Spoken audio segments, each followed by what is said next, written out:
November 1942, somewhere over occupied France at an altitude of 600 meters, the modified Whitley bomber shudders through the cold. Night air. Inside, 4 men in dark clothing check their equipment one. Final time, each wears a harness, each carries a weapon, and nestled in the cylindrical metal containers that will tumble from the aircraft. Ahead of them is something that has never been dropped into enemy territory before, something that, when unfolded and assembled by trembling hands in a darkened French field, will roar to life like a mechanical heartbeat in the silence of the occupied countryside. It weighs just 32 kilograms. It is barely 1.3 meters long when stowed, and it is, in every technical sense, a motorcycle. The men are agents of the Special Operations Executive, the SOE, that clandestine British organisation Winston Churchill famously instructed to set Europe ablaze. They have been trained in explosives, sabotage, and survival. But tonight, they need speed.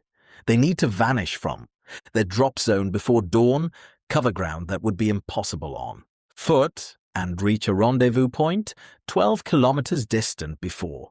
German patrols sweep the area at first light. The motorcycle in the canister is not simply a convenience. It may be the difference between life and capture. The machine is called the Welbike. It was designed not in some grand factory or established engineering works, but in a requisitioned country. House in Hertfordshire, a place where some of the most brilliantly eccentric minds in wartime Britain worked in absolute secrecy to invent weapons and tools that had no equivalent anywhere on Earth. And what they produced in this particular case was a vehicle so compact, so elegantly conceived, and so uniquely suited to its extraordinary purpose that it remains one of the most remarkable engineering achievements of the Second World War.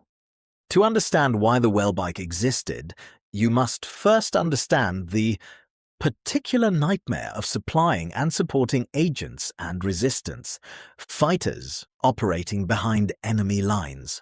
By 1941, the SOE was regularly inserting operatives across occupied Europe into France, the Netherlands, Norway, Denmark, Yugoslavia, and beyond.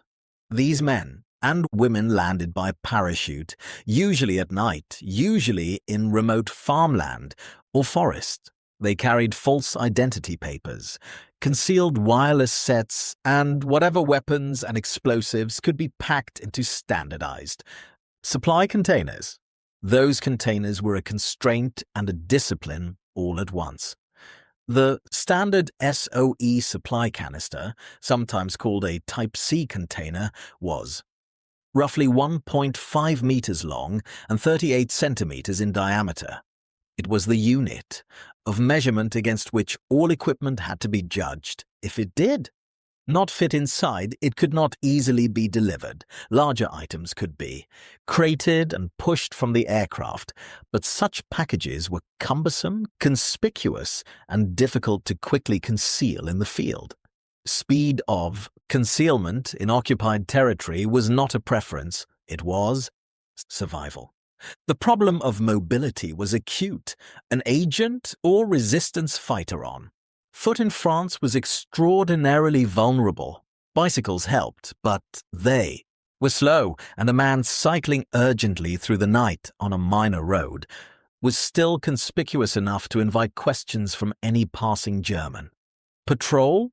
What was needed was something faster, something that could cover 20 or 30 kilometers in a matter of minutes rather than hours, and could then be hidden under a hedgerow, stashed in a barn, or, in the ideal scenario, rolled back into its container and concealed with relative ease. Motorcycles existed, of course, but no conventional motorcycle of the period came close to fitting inside a standard supply canister. The smallest production machines of the era were still far too long, too heavy and too bulky. Someone, it was clear, would have to design something entirely new. The Welbike was the creation of Lieutenant Colonel John Dolphin, working within the inventions section of the Special Operations Executive at Station 9, the code name for the Frythe, a Victorian country house near Welwyn in Hertfordshire that had been requisitioned at the outbreak of war and transformed into one of Britain's most secretive research establishments. Station 9 was the engineering and technical heart of the SOE, responsible for developing everything from silent weapons to concealed wireless sets to explosive devices disguised as everyday objects. It was staffed by engineers, chemists, and inventors who worked under conditions of extraordinary secrecy, their output destined for operations that officially did not exist. Dolphin's challenge was geometrically precise. The motorcycle had to fit inside a container measuring 1.5 meters in length and 38 centimeters in diameter. It had to be light enough to be manhandled by a single person. Immediately upon landing, a person who might be injured from a hard parachute descent, operating in complete darkness, possibly under enemy observation. Assembly had to be achievable in under 30 seconds, and, when assembled, the machine had to be mechanically reliable enough to cover meaningful distances across French farmland in the middle of the night. The solution Dolphin arrived at was a masterclass in reduction.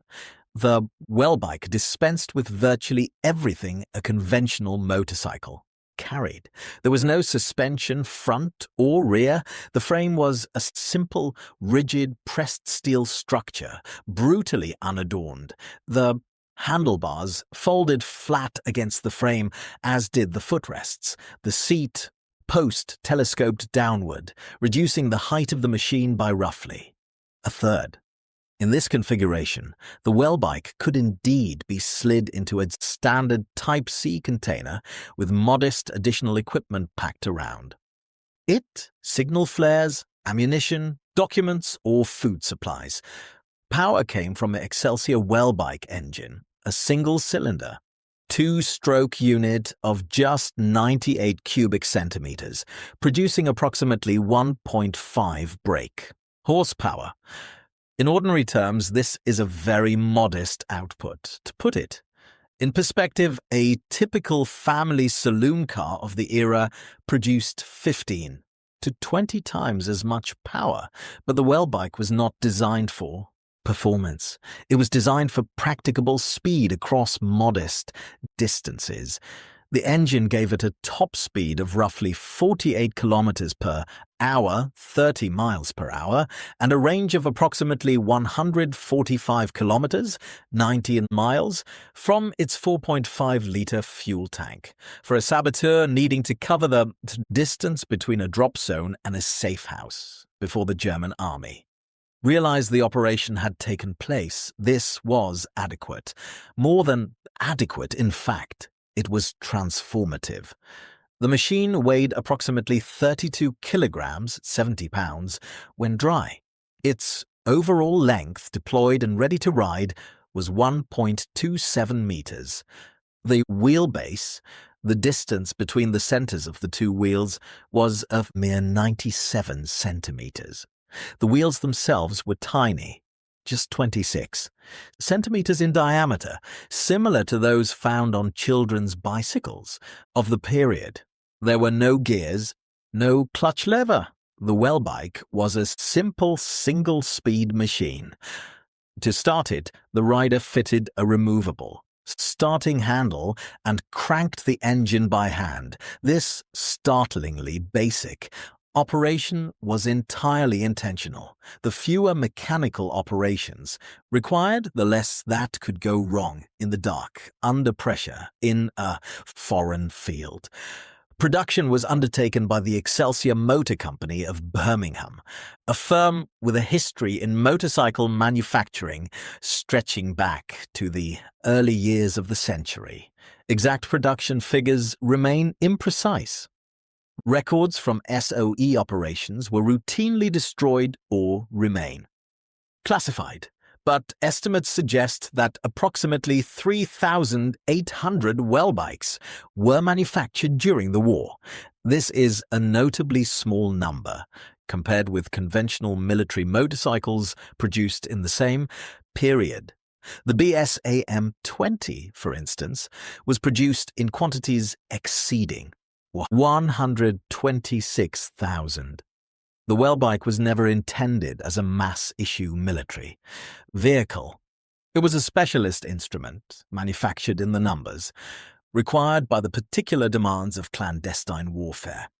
The Welbike entered operational use in 1942 and was deployed across multiple theatres of SOE activity. In France, it was used by agents of the resistance networks, the réseau, to move quickly between contacts, carry messages, and reconnoiter targets ahead of sabotage operations. The machine's small engine note, quieter than most motorcycles of the era, though by no means silent, was a practical consideration in areas with German garrison presence, and riders were instructed to avoid the machine in populated areas where engine noise might invite attention.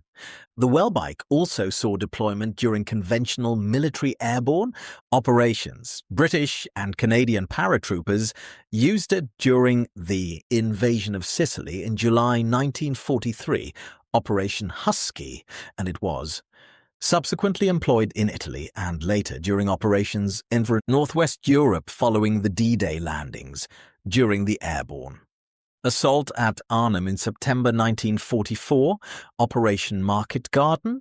A number of Welbikes were dropped with the first wave of paratroopers, intended to give officers and dispatch riders a means of moving swiftly around the contested bridgehead.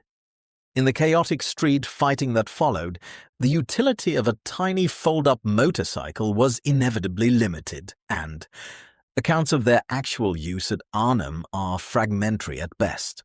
Perhaps the most consistent accounts come from the early SOE operations in France, where agents who survived the war later spoke of the Welbike in terms that were simultaneously fond and irreverent. It was, by universal agreement, uncomfortable. The rigid frame and tiny wheels transmitted every rut and stone through the rider's spine with unrelenting fidelity at speed. On poor road surfaces, it required considerable physical effort to control. But it went, and in 1943 or 1944 in occupied France, something that went was worth a great deal. If you are finding this interesting, a quick subscribe helps more than it keeps this kind of deep dive history coming. The Germans had their own equivalent, or rather, they would eventually develop one. The Kleiner's Kettenkraftrad HK101, known as the Kettenkrad, was a remarkable hybrid vehicle, part motorcycle, part tracked carrier, designed to operate in terrain where wheeled vehicles could not. It was first produced in 1940 and saw wide service on the Eastern Front and in North Africa, but it was categorically not a parachute-deployable vehicle. The Kettenkrad weighed approximately 1,280 kilograms, roughly 40 times the weight of the Welbike, and measured nearly 3 meters. In length, it was designed for towing artillery and supplying mountain troops, not for insertion into occupied territory by a lone agent with a compass and a pistol. The Americans, for their part, developed the Cushman Model 53 Airborne scooter, which entered service in 1944 specifically for use by airborne forces. The Cushman was a broader, more conventional scooter design with larger wheels and a more powerful engine, a Husky 4-stroke unit of 200 to 46 cubic centimeters, producing roughly twice the power of the Welbike's 98 cubic centimeters. Two-stroke. It was more comfortable, more capable over rough ground, and mechanically more sophisticated. It was also considerably heavier at approximately 64 kilograms and wider in its stowed configuration. The Cushman had to be loaded into the aircraft in a special crate and rolled out from the fuselage. It could not be slipped into a standard supply container the way the Welbike could for conventional airborne operations. Where supply was more organized, this was acceptable. 4. The covert insertion work the Welbike was designed to support, the American machine offered no real advantage. Other Allied nations experimented with lightweight military motorcycles, but none arrived at a design so specifically tailored to the constraints of clandestine insertion, the Welbike's fundamental engineering insight, that the container dictated the design, and therefore the design had to work backwards from the container was not replicated elsewhere in the same form. The Japanese did produce lightweight military motorcycles for their forces in the Pacific Theater, but these were conventional machines in miniaturized form, not purpose-engineered insertion tools. The Welbike was, in this specific operational context, without precedent or parallel. Assessing the Welbike's actual historical impact requires a degree of candor about the limitations of the record SOE operations were by their nature undocumented in the conventional military sense. Agents did not file operational reports in the way that infantry battalions filed after-action accounts. Many SOE files were deliberately destroyed in 1945 as the organization was wound down. What survived was fragmentary, redacted, and sometimes reconstructed decades after the fact by historians working from partial sources. The precise number of operations in which a Welbike played a decisive role cannot be established from the available evidence. What can be said is this: the Welbike represented a genuine and original solution to a problem that had no precedent in military engineering. The idea of designing a vehicle to fit a container rather than designing a container to fit the vehicle was a conceptual reversal of the ordinary logic of military supply, and it required precisely the kind of unconstrained lateral thinking that the SOE's Station 9 was specifically organized to produce. In this sense, the Welbike is as much a product of its institution as it is of its designer. The machine's legacy in the post-war world was commercial rather than military.